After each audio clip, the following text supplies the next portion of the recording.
specifically foreclosure law. I'm gonna say very bluntly, you're pretty much taking people's houses away. Okay. Well, then let me ask you, like, why is it that you enjoy it? You want the truth? Like, bro, he didn't throw up on me, but he was throwing up like to the side. I'm like, man, you messing up my moment, bro. You were born here in New York City. I get that question all the time. Exactly. Yeah, So like, know. I'm gonna have to ask, like, how you went from New York to OKC? Yeah, I do have one more thing I wanted to ask you. Shoot. I don't know. Relationships. Relationships. Like a romantic type of thing. Jesse, you go first. Okay. You go first. Oh, do you have? What's up, guys? Welcome to another edition of the Defying All Odds Podcast with your host, Rafa. And next to me we have? Co-host Jesse. Yes, and we're back and at it again as always, but with a special new guest, Jourdan Johnson. Please welcome. Yes. Appreciate y'all for having me. For like a couple of months. Yeah. We've been wanting to have him for a couple of months, but you know, situations happen, but we're Traveling here. and everything. Yeah. We're back and better than ever. Yeah. Right. Man went to Mexico. I went to DR. You know, we're having a good time, you know? Yeah, So, it was fun. Yes. But let's get started, bro. I really want to go quick into you about your life as a paralegal, right? And tell us a little bit about that. Just like how you got started into that. So I started a little over 2 years ago. I two different firms, and I do specifically foreclosure law. Okay. And I always tell people like it's tough. What's the difference? Between Like foreclosure and like foreclosure, like you're pretty much like, I'm gonna say very bluntly, you're pretty much taking people's houses away. okay. And it's a tough industry to be in because you are literally ripping homes away from people who it's kind of sometimes out of their control. Like you're kind of taking away homes, like, you know what I mean? Like families are involved. Sometimes families who don't even know they're involved are involved, and it's such a tough industry, I think. But it's outside of that, it's very rewarding. You can learn a lot, and I think that the experience is only going to help me like go further. You know what I mean? Okay. That type of thing. Would you say that what's like the hardest part about working with some of the clients that you work with? Just like the mentality aspect of Getting, Like, I assume you speak with the families. yes. Yeah. Oh, That's the tough part. So Getting like on those calls. is like trying to explain to them like this is what's gonna happen next. Pretty much. Yeah. And then what happens, which is pretty understandable, 90% of the time they really don't understand. They don't get it. They don't really understand like why like I have 30 days to leave my house. Like I have 30 days to like figure out where my kids are gonna go, where they're gonna sleep. There's like a lot of nuances that goes into it. I feel like a lot of times, especially with a lot of housing laws that exist, they're not a lot of people when they go buy a home or they go into an apartment or any kind of housing agreement, they're not necessarily, whether it's reading all the terms and conditions or they're not very well versed into the field. And so I guess like explaining that to them is probably has to be definitely a challenge. No, Could you like walk us through like what's that process from like the phone call to what you usually say? Because I'm pretty sure there's like a script that you have to run through, more or less. There is, but like that's the thing. Like I'm very like humane when it comes to that. Right, like I have like morals. You know what I mean? Yeah. And a lot of these calls they're to like minority families. You know what I mean? Yeah. So it's like it's not necessarily easy. Like I do kind of have like a script that we kind of go based off of, like, oh, hello. Right, like they give you like a synopsis of some sort. But then like it all kind of just goes out the window when you kind of hear like the emotion in the voices of people that you have to talk to, and it's just like, well, like, and then at that point it's really kind of out my hands. I'm like, well, hey, I have an attorney you can speak to, and then they kind of take it from there, because I can't, me personally, like my morals are just too like intact for me to be like, right, you gotta go, like you got 30 days. What's the saddest story you have that you could remember? I still think about this lady to this day. This was like last year, and she was like, do I have to leave? Do I really have to leave? Like, it's 30 days. She's like crying. She's like, I have 4 kids. And I'm just like, I can't. Like, I'm like, and that's what I say. Like, I have an attorney you can speak to. He's gonna handle that. Like, I'm very, very sorry. And it's crazy because they kind of tell us to go away from like the sorry. They kind of want us to take that emotion. Yeah, I get that. It makes sense, like in the business aspect, because when you say that, you're kind of putting it in your hands, saying as if it's like your fault. Yeah. So, you know, they do tell us to take emotion out of it, but it's hard though. Like that's not an easy thing to do. And then they're not daily, but weekly calls that you kind of have to make, and those are like the tough things that you kind of have to go through. But are there ever, I guess this is hard to phrase, but like I guess like a happy ending when it comes to with like any of those families, like where they can get like an extension or sometimes, but it's very situational. Yeah. But then like I said, like when I say like you have an attorney to speak to, that's out my hands. Like once you're doing those calls, there's really no walking back. Right. It's like it's beyond you at that point. Yeah, you know what I mean. And then you're kind of stuck with that. Hey, like go make that call. I see. And it's just like. And then like because you said like you don't do them daily. So like outside of those, like what else do you do? A lot of filing, a lot of paperwork. Just That's like really what it is. Yeah, Okay. it's just Administrative like work. Yeah. sorting through papers every single day, proofreading, filing, drafting. Ooh, it's a lot. Okay, so then let me ask you, like, why is it that you enjoy it? You want the truth? Yeah, the Of blunt course. truth. Give me the facts. The money, bro. The money is good. Okay. The job pays really, Yeah? really well. Yeah, Okay. yeah, it pays really good. And I think that's the only reason why, like, I'm like still in it. And then my goal is to go to law school. I see. Okay. So it's also like I get experience like with that, like, Okay. dealing with attorneys, lawyers, other paralegals, clients. Would you say that the adversity that you see and you kind of have to, I guess, endure when it comes to making those kinds of phone calls, do they kind of like embody, I guess, the type of attorney you want to be in the future? Weirdly, no. No? Really? No. I don't want to be like.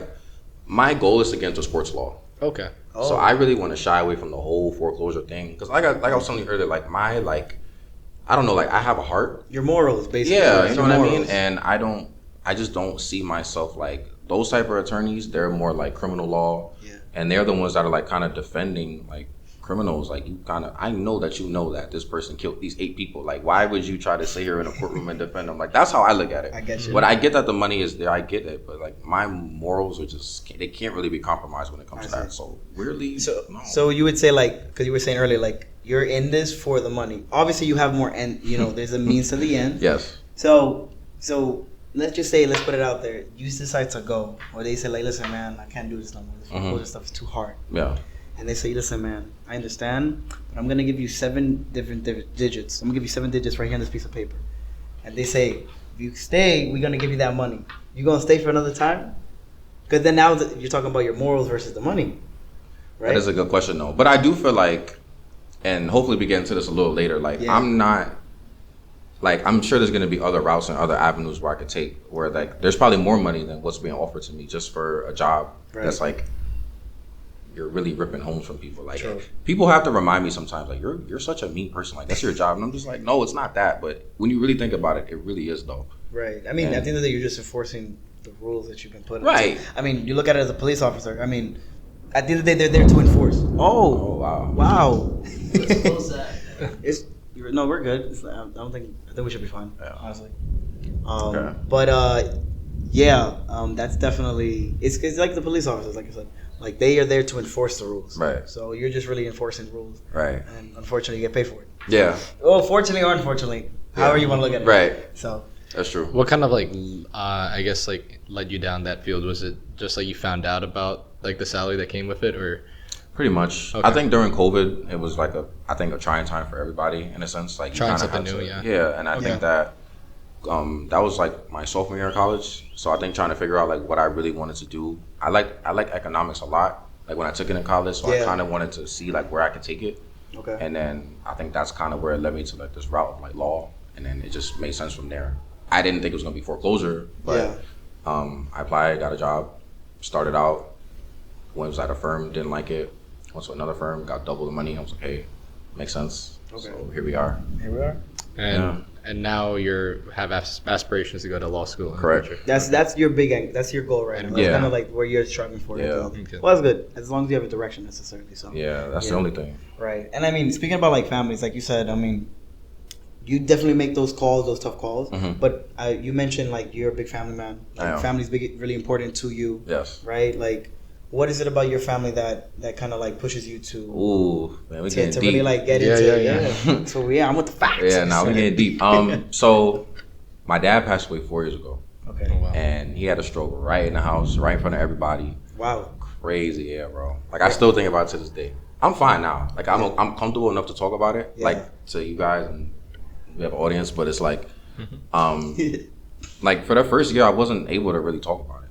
I see. I didn't want to talk about it. Like Just at like the all. trauma that comes with it. Bro, Like you're it was crazy. But like 4 years later, like looking back on it, oddly enough, it kind of worked out in a way where it kind of taught me how to really be a man like a lot faster. I was right before my 20th birthday. I was 19. I'm 24 now. So it teaches you how to grow up a lot faster. Teaches you how to make big decisions. Teaches you how to be more responsible, more cost efficient. Everything like it wakes you up. You're in a whole nother world when something like that happens. And especially I have a younger sister. Well, she's 22, but she's younger than me. And then I have a mom, my mom. So it's just like you're the man in the house. So Exactly. you are the one that's kind of in the middle, in control of all these important decisions that go on with your house, family, other family, bills. Like, you know what I mean? It's just it's a lot that comes with it. So with that being said, like my mom, my sister, like everything. You know what I mean? Like, Would you say that that your family is like kind of what fuels you for success, like throughout your on a daily basis? That's really who I do it for. Yeah. You know what I mean? My mom's getting up there in age. Like, it's a fact. Like, it's a thing. And Oh, damn, it's raining bad. I guess we gotta close that thing. Okay. Little technical difficulties. Yeah, but what have you? As they do with them. Yeah. Okay, so like you said, family is important to you. Mm-hmm. Family is a big thing, Yeah. and it's basically like the driving force to why you do the things you do. Right. Okay. I mean, me myself. I mean, I have 3 sisters. Mm-hmm. Right. I'm the oldest. Are you the only boy? Yes, I'm So the you get only- it. So yeah, so going through that, like, I mean, I have both my parents are still Mhm. here and they help us and everything, but it definitely a different mindset, because no matter what you're doing, Yeah. even if it's like directly or indirectly, Mhm. you're always preoccupied Yes. to them. No Mhm. matter where you're going, whether you're going on vacation with them or you're going out to eat, Yep. you're always thinking about them and how you have to maneuver yourself. Yeah, literally. Because you're not just looking at them, but you're looking at everybody around. Right. You know, just keep an eye. And I think that's like more biological in Yeah. the sense of just like us as men and just how kind of we were like naturally. Right. To provide, Yeah, lead, exactly. protect. Like, exactly. Yep. So I think it comes with that too. So. I would say that. So I mean, I myself, I'm an only child, but Mhm. I grew up with both my parents and as well as my grandma. I lost my grandma when my freshman year of high school, so about 7 years ago. So How many years again? 7 years ago now. Okay. Yeah. So looking back on just like that experience of like me seeing her the last night in like the nursing home, and then the next day like I find out she passed at one, but I went through my entire school day without knowing. It's like that hit close to home, like being able to, I guess, like process the moment, because like you Yeah. mentioned, I think time obviously does help. Like you're It able to does. like then speak about those experiences Mhm. that when in the moment, like, you know, you can't even like bottle out like a single word or a single phrase, and you start talking about reliving those experiences. Yeah. And it's crazy because it doesn't go away. No, it definitely You have to doesn't. learn how to kind of like live with it. Yeah. In a way, like that feeling never goes away. It gets better with time, but it's always there. But what I will say about time is like if there's one thing in life that I always remembered is just like the promises that you keep, especially to your loved ones that do pass, is like that sticks with you no matter where you go. Yeah. Like I remember to this day like the very like last conversation I had with my grandmother, and like being able to, I guess, accept the fact like, okay, I'm gonna go to school, I'm gonna graduate, I'm gonna go to college, I'm gonna graduate, I'm gonna go have a career and like do all of this while I'm remembering her and dedicating all my diplomas to her, as you know, as well as the rest of my family. But Yeah. like just knowing that she's no longer here and I still have the rest of my family to support me, it's like Yeah. you still go through that on a daily basis no matter what. And if there's anything 100%. like time, you know, that's the one thing that we never unfortunately have enough of. Yeah. And as you know, deep and somber as that sounds, but it's really true. Yeah. No, but it's the truth though. Like cherish the moment. I think that's always the biggest Man, motto. I'm telling you, and take pictures too. People need to learn how to take pictures. Yes. Take pictures. Take pictures. Hire your photographers. Yeah. You know, hire your photographers so you can have moments that you could last forever. I will say that since starting this podcast with Rafael, he's enabled me to take more photos. So Nah, Yeah, you have man, to. take more pictures. shout out Rafael. But yeah. That's the thing. My mom, my sister. I do it for me too, though. You know what I mean? Yeah, Like, of course. I really do it for me. Like I'm growing up, you know, and it's like I really have goals. Like I don't know, like that's the thing I always tell myself. Like I have goals. Like I have things I want to do. Like Yeah. and I feel like this year in general, like personally, I had like a big year in terms of like checking off a lot of these. Like what, if you don't mind? I bought a car. That was Hey. that was like the biggest Yeah. thing. What did you get? Congratulations. Got a little Corolla, nothing crazy. Some light. Hey, if it takes you from point A to B, man. That's what I be saying. Listen, Exactly. there's nothing ever wrong with a Honda or a Toyota because of how reliable Yeah, those cars are. literally. If it ain't broke, don't fix it. Right. So Big congratulations. that was like my big thing. Yeah. Cool. So and 2026 is I'm locked in on the lawsuit thing. Yeah. Like it's gonna get crazy. Yeah, I mentioned earlier you went to Mexico Mm-hmm. with a group of your boys, Mhm. right? How was that? I never been to Mexico, so Yeah. you know, Oh, whatever you want to yab about with this. Share some travel tips. Man, it was good. It was a group of us. It was. Oh This wow. right is- Someone left the faucet on outside. Yeah, definitely. It was boys and girls. It was 6 of us. Okay, cool. The trip was cool. It was interesting. Yeah. It was interesting, man. A lot of new experiences that I never thought was gonna happen. What part of Mexico was it again? Cancun. Cancun. Wow, And you just stayed in the resort, or did you like explore? We did a little bit of both. Okay. We went to a club out there, walked the strip. You know, regular. You gotta explore. Right. We didn't do too much. I did parasailing for the first time. That was cool. Parasailing? Yeah, that was cool. Parasailing. What's that like? Like I've never done it. It looks cool. Bro, it's actually not that bad. Is it scary? Were you scared? At first, but then when you get up there, it's so peaceful. But here, let me tell you something though. So I actually went with this guy, Okay. and he was solo traveling. Mm-hmm. Yeah, I'm like, all right. He was like, oh, I have nobody to go with. I'm like, bro, I'll go with you. So we went up. We was up there. Yeah. And it was cool. I'm talking to him. He's from Dallas. I'm like, oh, what's up? Da-da-da. He's like, he started throwing up Oh. out of nowhere. Wait, time out. So like, just to backtrack real quick. Mhm. So like, you are parasailing with him, like beside him? Yeah, so it's like a two-seater type of thing. Okay. Oh, wow. So So- you up in the air Yeah. and he's dropping Yeah, Just- bro. It was that's from above, I It- guess. it was crazy. And like he was cool. Yeah. But then he was like, oh man, I had a lot of beers, bro. And I was just like, man. I'm like, bro, he didn't throw up on me, but he was throwing up like to the side. I'm like, man, you messing up my moment, bro. It was so nice. Like you got your boys taking pictures of the videos and you just like, yo. And then in the next, and Yo. it's like, bro. It was crazy. He was cool though. Shout out to him wherever he's at. But Yeah. Cancun was cool though. Okay. Cancun was cool, man. A lot of stuff I'll probably tell you a little after. But nah, it was Yeah. cool. I enjoyed myself. All right, that's cool. All right. Are you an avid traveler in general? Say that again? Are you like an avid traveler in general? I try to go like different places throughout the year. Like I was never traveling up until like 2021. Yeah. I'll be honest. Like I was never like growing up as a kid. Like I never I probably maybe went to like one place, Okay. like St. Vincent. That's where I'm from. How you Okay. right? And that was like when I was like 4 or 5. I Okay. just started traveling recently, a couple years ago. I was big on like cruises.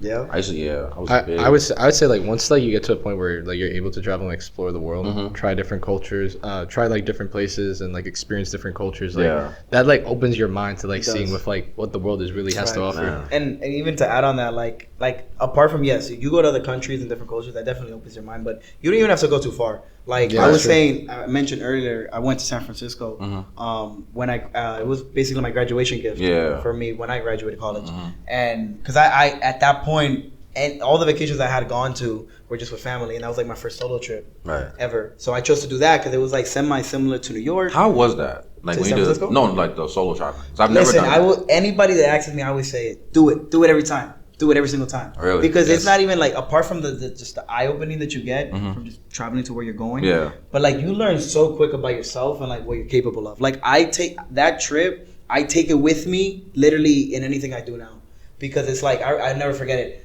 I landed on that, like I was so excited on the Mhm. plane, 6 Yeah. hours. It was such a drag. Mhm. Get in the Uber. I think the Uber was like a Tesla too. Okay. Like everywhere there's Teslas over there, bro. Yeah. And like the Waymos, what? Waymo, that's like the autonomous. Like the robot thing? Oh, Yeah, the yeah, thing yeah, with I the know- camera. I yeah, saw that I a couple know- times I know too. you're That talking was about. crazy. Yeah, and I remember I finally get to the hotel, get Mhm. into the room, and then I kid you not, I had like a struck of like anxiety. Because I was like, because again, it was my first time by myself. I was across the country. I got Mhm. no family out there. Yeah.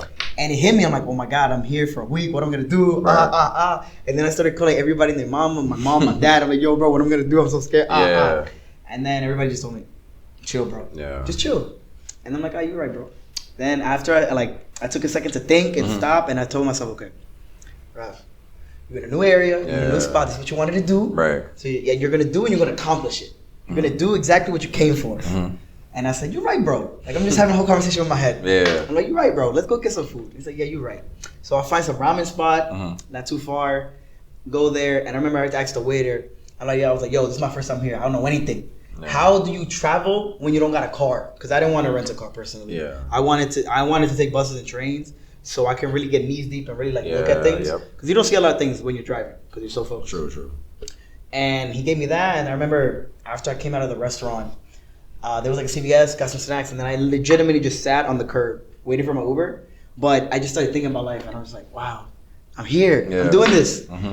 And at the end of that trip, it really made me look at just like how capable I am to do things. And I say do solo trips because you really realize like are you about that or you not? Are you gonna sink or are you gonna swim? Right. You know?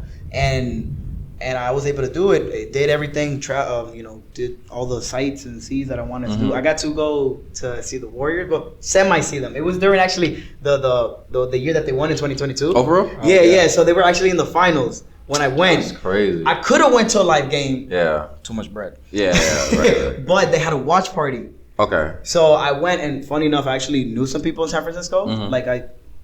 That's a whole other story. Yeah. But like I knew them, like they came here to New York, and I met them here in New York. It was Yeah. But anyways, they put me on to the watch party. I go with them, and the Warriors won, so everybody was having a great time outside the arena. It was dope. But yeah, do a solo trip, and it doesn't have to be somewhere far. Like, bro, go to like 3 states from here, literally, and go walk around. Take a weekend. Take a week even. Yeah. And you'll see like how much you're really like. If you're really about that, you say that you're X, Y, and Z. Ay, Dios mío. That was loud. Yeah, that was a loud thunder. But yeah, so if you say that you're really about that, and you really believe in yourself and have the confidence to accomplish stuff, take a solo trip, and it's really gonna show you like what you could do, and also like you don't need people. You don't need people to enjoy yourself. Right. You can enjoy your own company. Yeah. You can have conversations with yourself. I've been wanting to do that for so long, man. Yeah. But I don't know. I feel like I've never like muscled up the courage to do it. Right. Just because like it's ballsy. Yeah, it is. It's ballsy, honestly. It is. It really is. But like even at the bare minimum, like take the train to Washington D.C. Walk around there for a day and get your feet wet like that. And then you move it up to like, I'm gonna stay a night, stay a weekend, take a week to Vegas. Yeah. Who knows?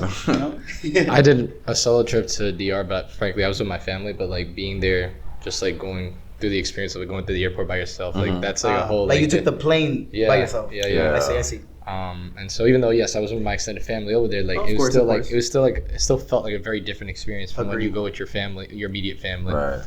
And seeing what like life is really like over there, while living like what your extended family goes through. Yeah. I'd say like on the topic of like traveling close, this past summer, actually like 2 months ago, I think it was like during Independence Day weekend. I was in Philadelphia and I was with my family, and my mom and dad, they always wanted to go visit the Amish community in Lancaster, Pennsylvania. Oh, so they live in the 1800s, so they use like horses and carriages. Like they don't use electricity. Right. So like they really So they grow their own food and stuff. Yeah. I know what you mean. My mom and dad, we went to Lancaster, and we saw like, I guess like what that life is like. Did like a little tour and even like interacted with like a few of the locals there. Really? And just like seeing how happy they are, but they're so detached from like the rest of society is like, it's just like so, I guess like eye opening just like to see that experience. I'm curious. Yeah. Did they wear like the same clothing from that time period too? Yeah, like all their stuff is like from like that time period. Interesting. It's giving like Red Dead Redemption. Yeah. That's exactly what I was thinking. That's like, insane. It honestly, like it was such a great experience just like see that like, and they're very big into their faith too. Like for those that don't know, they're like I guess you could technically say Protestant, I think, or like they're like part of the Christian faith. But they are very big into their belief of God, and so they have like this thing where like they believe in that you can kind of like bring the church at home, so like they can do like, I guess like a service or like where someone's like cooking the meal for all the people that are going to come to the house, and they'll have like 30, 40, 50 people over, and it's like a really big thing for them, and like just seeing how, like I said, just like their happiness away from like, I feel like our generation, we're blessed and cursed with social media. We're blessed and cursed with technology for sure, and all the entertainment that we have around us. But seeing like there's still societies that exist where they're away from that, and yet they find their own happiness from within. I think it's just so fascinating, that experience.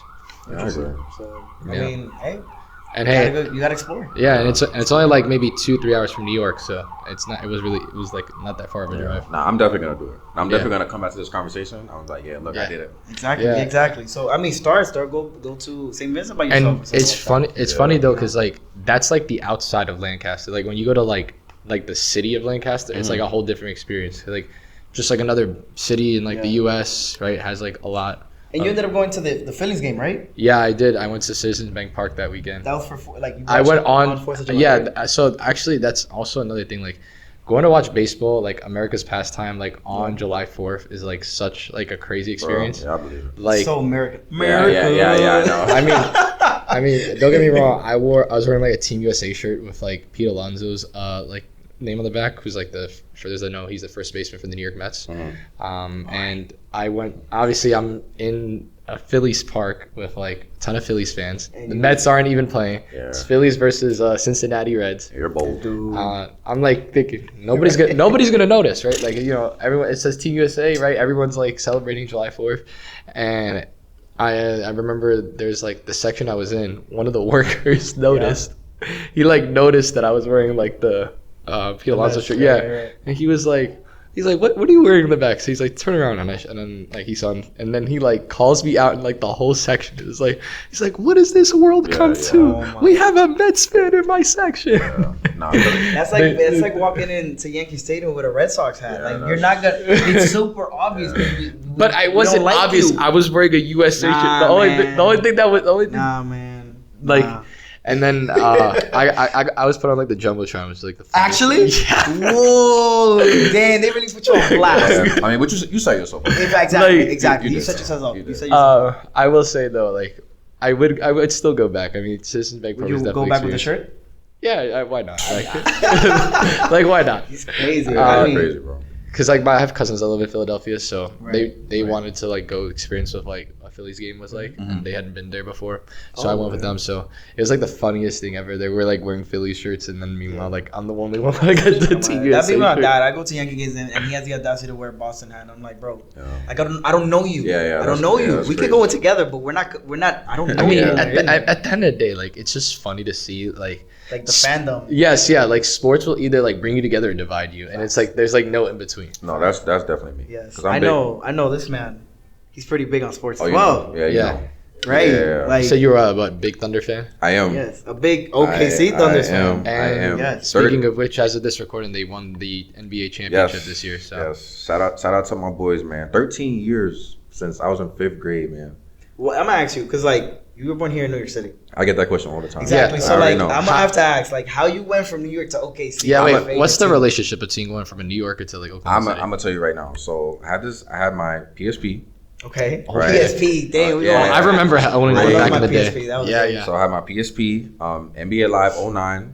Okay. Oh wow. He was playing it. I was playing it as a kid, and like I don't know, like the game is glitched in some way. So it's just like like KD and Russ, the two players on the team. Yeah. In 09? Yeah. 09. So they were like in Seattle Sonics. No, they were done. I think that was like their first year. Yeah. Oh, okay. So, because KD got drafted like 07. Yeah. So the game was like glitched, and they were like making like full court shots and everything. Okay. You know, I'm young, so I'm not thinking nothing of it. Right. You're like, I got the best player. And I was playing that game in 2012, and funny enough, that was the year that they went to the finals. Oh yeah, they lost against they lost to Miami, but that's when I really became like a fan. I've really been a fan ever since. I see. So through that game, kind of put you into that. Literally, bro. That's cool. You know, it's the funniest thing ever because I know someone from. So we're recording here again at Columbia University, and I actually know someone who was from from Oklahoma City. Bro. And he's a Mets fan, and it's like the funniest thing. It's like the funniest thing ever. But it's the funniest thing ever. Like hearing someone be from like a complete different state, and yet they're like such a big fan. I love Oklahoma. I've been there. Oh really? Yeah, I've been there last year. Going back. Tulsa. No, I've been. Did you go to one of the games? Yeah, I was out there. Right. Yeah, I remember. I was out there, and I'm going back next month. Cool. For the home opener, for ring night. Ah, okay. So I'll be there. So yeah, I'm like deeply like invested in the team. It's actually really bad. It's actually scary. Yeah, no, I remember you posted one on your Instagram story, like you. Which one? Like every day? I know. It was every day of the finals week. You was posting something new about. I'm about to say because which one? I remember one that distinctly remember was that you as a kid wearing like the hat. The hat. It was a hat that I saw. I'm like, dang, this man really. When I saw that, I was like, okay, he not bad. He was legit. He was legit. And it's, you know what's so crazy about them pictures? It's so funny you talked about that. I've held on to those pictures for years, and I always tell myself, I said, when we win, they're gonna go up, and that's literally what happened. Exactly. It's so crazy. Like bro. you like post to yourself like from like back then. Yeah, I gotta show you the picture. I was crying, bro. When we won, I was crying. I would imagine. I was looking at your stories. I'm like, I know this man is so happy right now. I was crying. Nah, you had me you had me hooked just looking at the storyline that you were giving me on your post. Bro. I'm like, bro. I was crying like a baby when we won. This would be like the equivalent of like the Knicks were to win, and like anyone who's like jumped on the bandwagon hasn't been like with that team since like they were like dead last in the NBA. Forget about tears, bro. If the Knicks win, bro, forget about the reign that we're going through right now. It's gonna be World War III if the Knicks win, bro. This place is gonna go upside down. It's not even funny. It wouldn't even be safe to go outside. Did you even see like how it was like when they were playing Boston and then Indiana? Like this I went to the watch parties in the Garden. Yeah. It was insane. I went to I was like coming from somewhere and I walked through MSG coincidentally when they were playing, but they had lost that day. And I just remember the whole crowd that everybody was just like huddled up. Yep. It was so funny because I don't know, for whatever reason that day they didn't. No, because I think they were playing in the arena that day. Yeah, okay. Or something. I don't remember, but I just remember there was no jumbotron. Okay. And I just remember there would be like one dude with one iPhone, and there would be like 10 people huddled up looking at that one iPhone of the game. And you'll be like seeing like 10 different groups just outside. I'm just like, where's the jumbotron? There are certain cities in the States that are very passionate about their sports. I would say New York is one. Oh no, New York for sure. I mean, we have two teams for every sport. Yeah, New York, Boston, Philly. I think like a lot of like the Northeast for sure. Yeah, they're LA. But I would also say Oklahoma too. And that's not me being Texas biased. too though. Texas. I mean, you just got to look at what are the teams that have a lot of sports. Actually. Well, I mean, that's like saying Houston and San Antonio, so it'd be like. Dallas. No, you have Dallas. I mean, Texas has a lot of teams. Yeah, they have 3. Yeah. Cali has 4. Yeah. When you come to just like one sport, but like they have Texas, Cali, they have multiple teams in multiple sports. But look at it like this though. Think about the states that only have like the one team. Like they'd be diehards. That's what I'm saying. Yeah. So Oklahoma is like that because they have like football, but their football, and they have softball too, which is like they're actually really dominant in, which I found out. Women's softball? Yeah. You know, actually, MLB is actually gonna like creating like an actual league first. Yeah, like because you're talking about college softball. Yeah. Like apparently they I heard about a few months they purchased something where that they're going to create like an official major league softball league for women, which I think is great, honestly. Yeah, I think so too because they're like very underrated. Like they're actually really dominant. They could. And I didn't know that until I was down there. But if you also, I remember like the very last game that the Knicks played this past season, with like when they lost against Indiana and they got eliminated. I was at the Garden. Were you really? I was at the watch party. Yeah, I was there. No way. Yeah, I was there and I just remember exiting that arena.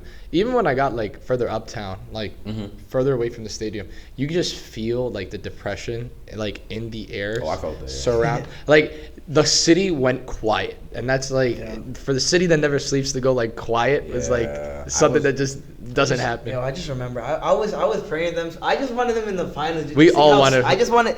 I mean, yes, I wanted them to win. But just to see how crazy the city would turn into, oh my God! I just wanted it. I would have, bro. It would have been so funny, honestly, bro. Because we won that one game against Indiana. Yeah. And bro, there was people on top of the ads. Yeah. Bro, they was against Boston. That was Boston. Yeah, the first 2 games. Yeah, bro. They were climbing on top of the ads. Yeah. And doing so much craziness. I mean, I saw what Philly did when the Eagles won. Yep. Right? And I'm just like, I mean, I hope it doesn't get to that point. I'm pretty sure it's going to get to that point if New York wins. And I feel like it's going to be worse. But still, I just think it would be so funny to see. Yeah. Because even when the Liberty, the women's team, they won it last year. Yeah. But nobody talks about it. Yeah. Let's be honest, nobody talks about But it. they had like a good little... Yeah, there was some people that are like, there's a lot of people that I would say that like, I think the WNBA is definitely more upcoming now. And like, it's definitely going up there. Yeah. I think women's sports in general is definitely going up. I would say that. Obviously, I would say... I mean, basketball, I think, is the most prominent one because basketball in general is very popular. Right. And women's basketball has been the most prominent when you see, like, just like broadcast. Right. But there's a lot of women's sports that are very popular. I mean, softball in general, that's one thing.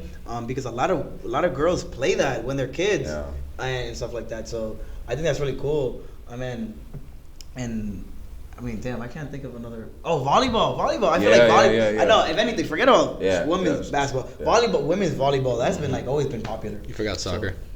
Women. Yeah, that's another one too. Of course, just like, and I mean, they had their whole fiasco and trying to get like better pay and things like that. So if anything, women's soccer. If anything, they're the big pioneers when it comes to like just like trying to get better and show more awareness and stuff. No, that's true. But it's so funny you talk about the sports thing because it's like, yo, I'm like, you would think I'm from Oklahoma the way I be talking about it. Honestly, bro. But I'll be honest though, like when I was there, like I thought I was a fan before, but you're like, I was there for like a couple of days. You're so deeply like invested like in the city. It's just like because it's really small. Yeah, Oklahoma's a small city. Yeah, like people, it's so true. People say when they're like, "Oh, it's nothing to do." It really is nothing to do. Like we did like a water taxi. We did like it was really nothing. Water taxi? Yeah, so it's like a ferry. Yes, like a ferry that we have here. No, not like that. But like on a New York City has that smaller, like a super small scale. Like, interesting. Okay. Definitely nothing like that. Like, I know what you're talking about. Like they actually look like with the colors of like the taxi, like right. Interesting. But it wasn't. Oklahoma is so small. That's why like they brand around the team like so much. So that's why it was. We got in the Uber.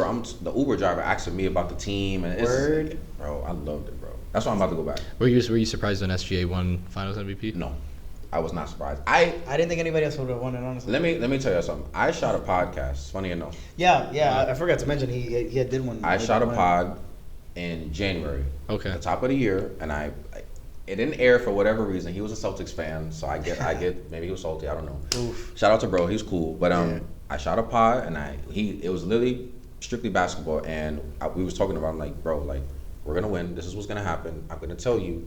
This is, and everything that I said literally played out the same way it happened. I'm telling you. At the bare minimum, he should at least put that clip out, bro. It's out there, allegedly out there on TikTok somewhere, but I haven't gone to check. But but he posted it. I believe so. I haven't gone to see. You haven't spoken to him?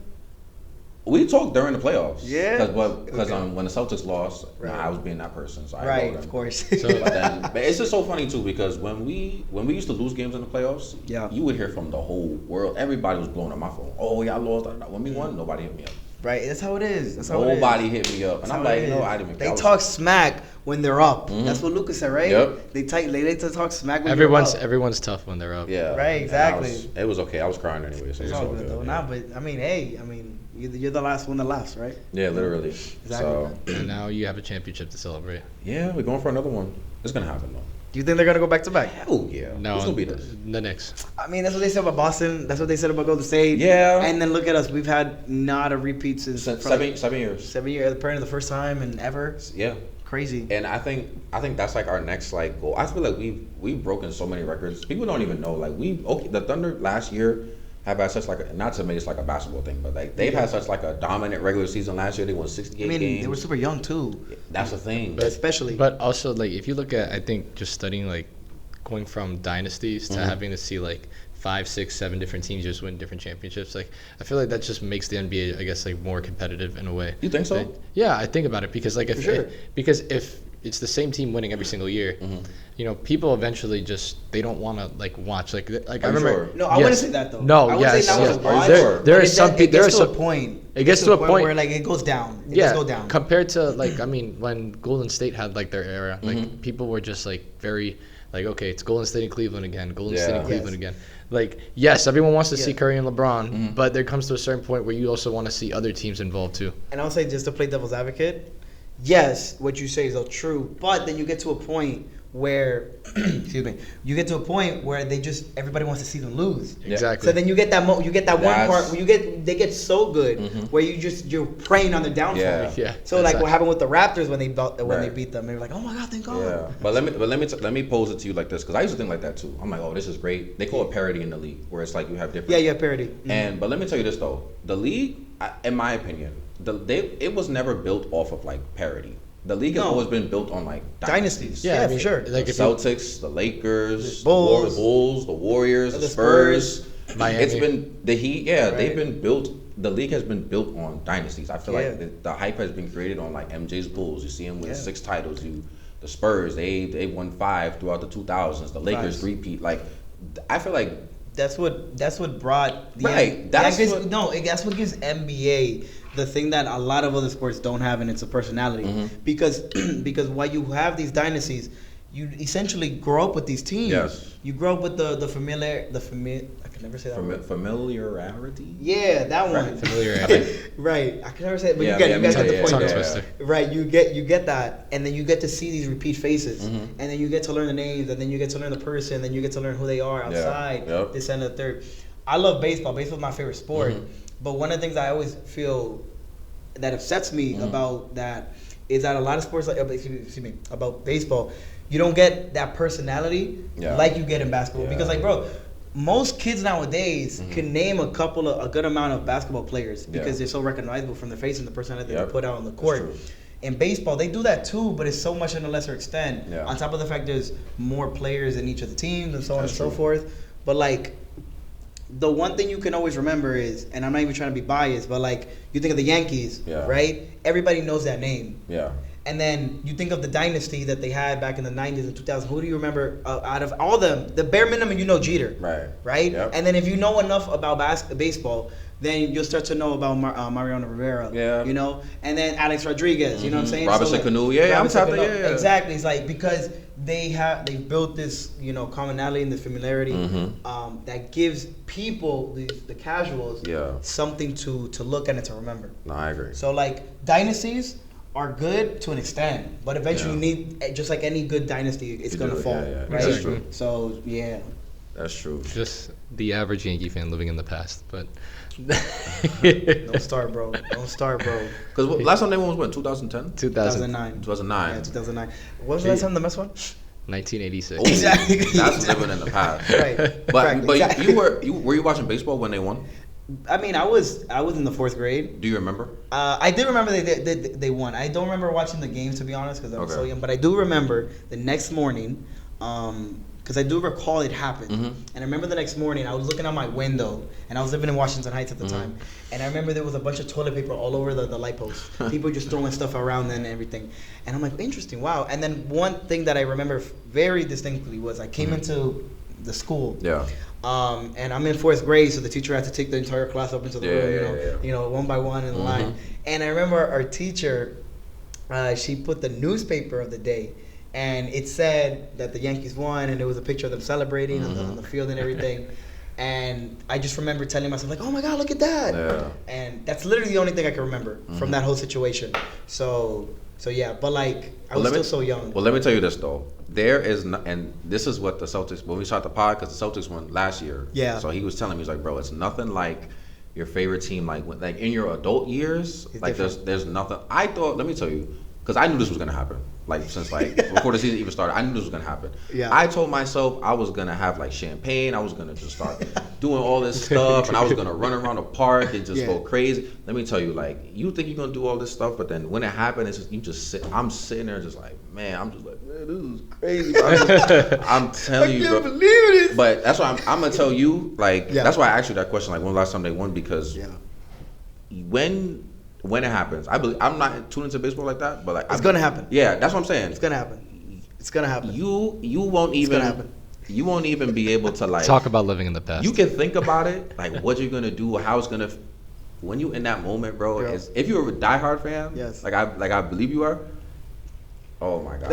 Listen, I'll tell you, they went to the World Series last year. Yeah, I remember. Yeah, and I remember I was talking to my bro, and we were so happy just to get there. And I remember we were just like, "Yo, we're gonna do this. We're gonna go far," and they lost. Yeah, they lost horribly. Jesse, you don't gotta remind me. I know you're dying to say it. Don't even say it. Fifth inning. That's all I gotta say. Right. 5th inning. But I just do. But I remember, regardless of that, of the fact that even though they lost, I felt such a deep, warm feeling in me. Of just the fact that we went so far, that we had that run, and obviously we want to win. Yeah, right. And that's the goal. And of course, but like just like me as a person, as a fan, and everything, I felt so happy to feel that. Yeah. To feel the fact that like, yo, we were there, we were right there. But was it stressful though? Oh, every single time. Bro, that's what, every single time, every single game, I was crying, bro. You know what's stressful for him was probably the off season, just like watching like the whole. Like roster just break apart. You know who Juan Soto is? Yeah. He plays for the Mets, right? Yeah, he plays for the Mets Yeah. now. Yeah. He was on the Yankees. Yeah, that's and that's what he wants to yap about. He's having a great time on the Mets. I'll tell you that. That's why the Mets are losing. That's why the Mets can't beat good teams. Listen, Jesse, I don't want to start this, bro. We're only about 5 games back from first place. It's so stressful, bro. And I'll be honest with you. Since we won, it's so funny right now. This is probably the first like in-depth conversation I've had about the Thunder since June. Word? Wow. Bro, I don't want to see a Thunder. I don't want to know a OKC. I don't want to for the summer. No, I don't. It was so stressful. And let me tell you something about those playoff losses. And I tell everybody this. Yeah. When you lose, because the games usually at night, they were like 10:30, 11. Yeah. When you lose, you're just like, you don't really like feel it until the morning. Like when you wake up, I'm just like, you like have to like double check the score again to make sure that it's just like, and there's days in between those games, so you gotta hear you have you have that recovery period too. It's pain. Believe it, I love that team so much, but I need a break. I need a break too. Like I don't want to like. I felt that. But I'll be back in October. But listen, I think we can all agree. Sports in general, it has its highs, it has its lows. Yeah. But we always come back for more. Yeah. We always come back for more. It's a great time. We can't complain. Literally. It's like a consistent reel that you're just like going through. It's like family, man. Yeah. It's literally just like family. Yeah. Like, I literally hate every single one, but I love them all. You all love them, bro. Exactly. No matter what. So yeah, man. I think it speaks volumes too, as you said too, like how much you care about your family and everything.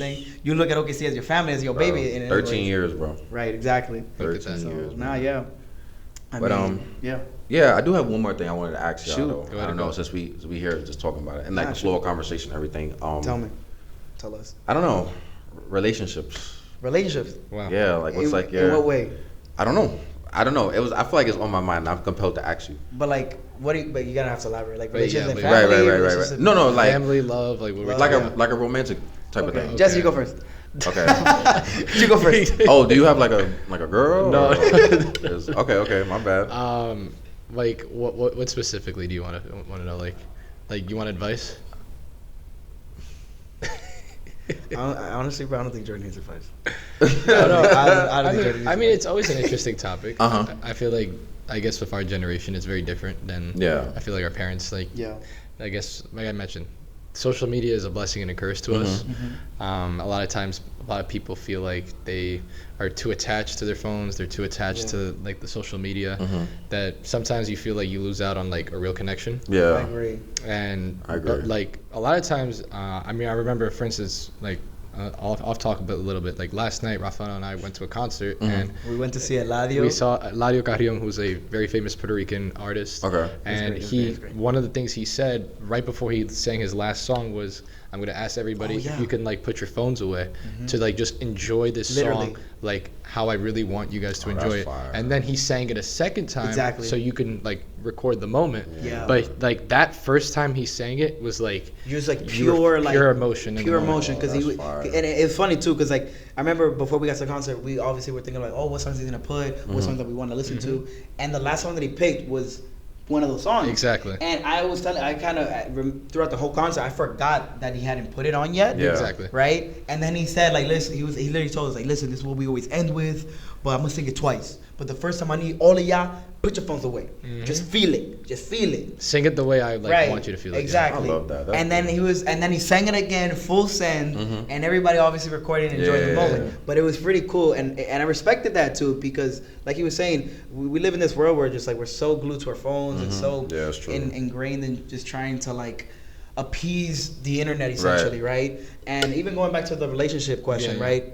To bring it all back. Like me personally, I think like connection is really important. You know, and I'm a big believer. Listen, man. Like regardless of where your relationship status is or not, like if you want to get to know somebody, you gotta meet them face to face. FaceTime only takes you so far. Okay. That's my thing. Cause I'm gonna be honest. Like once, cause what I like to say is I like to get what do I say? I always say I like to get some type of contact information. I never am too specific with like, can I get your Instagram? Can I get your phone number? I'm like, nah, I need like contact information. That's what I say. So what, you want the email? Listen, no, because I'll be honest. Send an email via Gmail. To be honest, like my biggest thing is I don't want to make anybody feel uncomfortable if I'm trying to approach them. That's my biggest thing. Yes. Some people feel like the number is too personal. Like, no, that's my personal phone number. But then some people also feel like my Instagram, like that's my Instagram. You're gonna see my pictures on. You know what I mean? And I love how you said that. I'm gonna get back to that. Say that. So you always want to be very like leave it like open. You know what I mean? Like open ended. So that's why I always say like, let me get your contact information. Right. See, that's honestly like the best way to do it. Just making sure that people, I guess, are open to like any kind of. I mean, it's a two-way street. Exactly, any kind of way of contact. And I'll end it off with this, right? Like you were saying with the phone and the Instagram. I love how people like to say nowadays that your phone number is more personal. Yeah. Because than your Instagram, but when you really think about it, guys, your Instagram, you can learn a lot in just 2.5 seconds. You think so? I know so. Bro, the profile picture, you see the person. That's one. Right? You get their name in the bio. Oh my God, love life and whatever they write, right? Yeah. Or you find out their religion, or you find out their ethnicity, or they have a funny quote. Yeah. Boom. Now you know what they all about. Yeah. Next, you got the highlights, where they like to travel, where they like to go, where they like to eat, where they like to be at. You can find out their person, place, and thing just from their highlight stories. Now the posts. Then you have a special post where you start swiping on the pictures, and you're looking all, oh my God, that's their sister. Oh, because I see them in other posts. Oh, that's their dad probably. Yeah. You could learn a lot through an Instagram. Now, if I ask you, yo, Jourdan, let me get your number. Can I see your face? Can I see your stories? No. Can I see any highlights, things that you like to do, would like to go? No, that's true. Right? You block me, bro, and that's it. I don't know anything about you. You understand? Yes, you can block on an Instagram, but you can learn so much so fast. And then, I'm sorry, just to finish it. You can also find out the people they like to hang out with. And the people they like to follow through their follows and the following. But what if somebody's Instagram is not even that like detailed, like how you just laid it out though? Fine, but the majority are. The majority are. Okay. And if they're not, you still could find a lot more information if you dig hard enough. And I'm not saying I do, but if you really do, like do your research. I do. No, I'm sorry. If you do, you can find out a lot. Your number, you just get those are digits. Those are just digits at the end of the day. I mean, I'll add my 2 cents here. Like I think that. Some people say obviously a cell phone number is very personal because like that's like it's attached to it's your thing. I get that. But in a day in a society where like spam calls are even worse than ever as well, like the last thing you want is your number to be spread out more than what it already is. Feel like easy for you to say, but like no, I'm serious, like because if you think about like data, right? Our data is like something that is supposed to be technically private, but it's consistently sold through third-party vendors. Like that's why you probably get 10, 20 spam calls a week, whatever. Yeah. Right. And so that's why a lot of people will say that a number is personal to them even for other reasons. I understand that. In that regard. I understand that. I get that too. I get it. And then again, I think he brings up a great point when he says contact info, because it's like if both of those are too personal, Instagram and a phone number, or if like a person doesn't even have a social media, some people might just say like an email's fine. Oh no, that's what I'm saying. At this point, like at that what's your Gmail, babe? What's your Gmail? Like at that, you got Yahoo? What's emails. I ideally, okay, so let's say you think about it. So let's say you approach somebody. Right. So how would you go about doing it? Like what would you do? Oh my God. Damn, the fact you asking me is crazy. All right, listen. Rafael, go first. I mean, I'm not giving you my host. No, you don't gotta give me the game. Right. I'm gonna give you enough. I'll give you enough. You don't have to go through. Personally, like you. I personally like to go after the number because people are always all about it's so personal. So what's your like? I'm not saying you have a script, but like, what's like the play? Oh no, I got a script, bro. It's a synopsis, just like the foreclosure thing, bro. I got it too. Okay. So like you're asking like my approach. Yeah. Oh my God. Let's say you see somebody, like, okay, let's look. Right. Like, what's the way that Rafael would do it to? Yauche. Oh my God, man. All right, well, take notes, guys. Okay. I bet. And before you start, I only like to ask, because I like to get other perspectives or like how people. But go ahead. Okay. I'm interested. Okay. I mean, to keep it brief though, the first thing I always think about is how can I compliment somebody. Okay. Right. That's a good start. When you compliment somebody, you're gonna get two things. One of two things, or maybe both. They smile. They say thank you. If I tell you, yo, Jourdan, I love your waves. I love your hair. What are you gonna say? You're gonna smile and say thank you. Yeah. Like, what are you gonna say? Like get away from me? Yeah. Maybe, but you're more likely to be nice than back off. Right. When you give a compliment, that usually opens someone up to be more comfortable to chat with you. Okay. Right? So you start with that. I say, yo, I like your hair. Thank you so much. Oh my God. And then that's how she sounds? What? That's how she sounds? No, that's how you sound. No, okay. That's how you sound. I'm about to say okay. All right. If I tell a girl, I love your curls. Oh my God, thanks. Oh my God. Yep. I'm gonna be like, yo, where you? Then I'll continue on, depending where I'm at. Let's say if I'm on the train, yo, where you headed? Right? Okay. Oh, I'm going to work. Oh yeah, where you work? Oh, I do XYZ. Oh my God. and then I go in and jump in and try to put my 2 cents, and then start a conversation. Yep. All right. The conversation in general, like you had mentioned, has to be open ended. Yes. If you give a yes or no questions, you're just playing 21 questions. Yeah. And you're not gonna get the stuff you want. Right. So if it's open ended, also if I ask you what's your favorite color, and you tell me red. And then I asked you why, and you said, "Oh, because when I was a child, the color red just always popped up to me." Oh my God! So what was your childhood like? Right. There you go. Because if she goes red, I'm like, okay, mine's blue. It's like, okay. Okay. Now what? Let's make purple. Yeah, like, exactly. like, you know what I mean? And like what, bro? That's why I try to preach to my friends, because it's like you have to keep the conversation going. Yeah, what I tell people is like, you're like driving a car and you're in the driver's seat. Like keep your foot like on the gas. Yeah, don't press the brake. brake. But like, you know what I'm saying? People like, they cut the conversation short, and then you ruin your chance. Well, I'll say this: it's always about the journey, not the destination. Okay, so what do you do?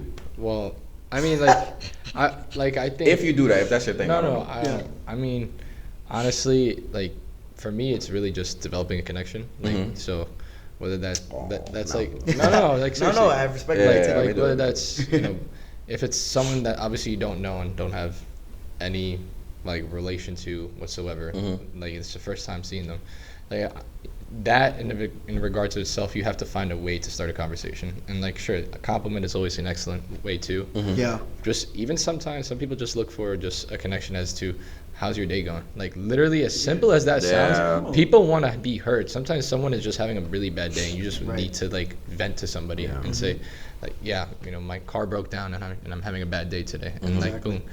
Sure, it may seem like someone's like throwing their problems in, but in reality, you're hearing them out. Nice, exactly. You have to be very kind to people. Yeah. I think that's like always an excellent approach, just like being kind. And then again, for me, it's never just trying to like impress. It's more so trying to listen. I think a lot of times some people they try too much. That is very true. And that's probably the most truthful thing I heard all day. I think people, a lot of times, they try to be more than what they actually are. Just be, number one, be yourself. Be real. So if you're someone who's very social and outgoing, show that. If you're someone who's very shy, don't be afraid to illustrate that you're very shy. And that sounds so cliche, but it's the truth. It's honestly the biggest truth. It sounds cheesy, but it's the truth. It really is. And even then, the next thing also is just developing the connection.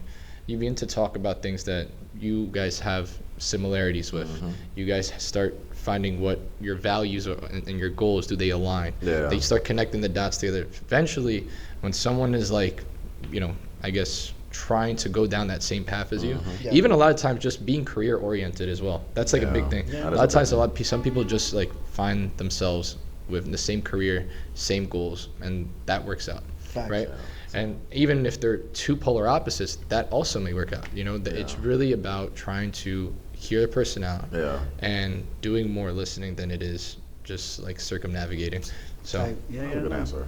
Yeah, there you go. Right. That's my biggest piece of advice. But no, of course. So there you have it, guys. A little bit of love, a little bit of life, and a little bit of everything. I know this episode was a little bit long, but I will say that thank you to our viewers as always for listening. I think that covering a great amount of topics is always defying the odds, as one might say, because at the end of the day, it doesn't matter what situation you're going through, whether you're working in foreclosure law or you're a photographer, you can always find a way to be yourself and just honestly defy all the odds as always.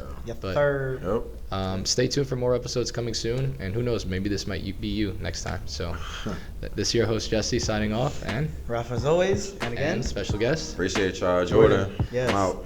I'll see you guys in the next episode. Deuces.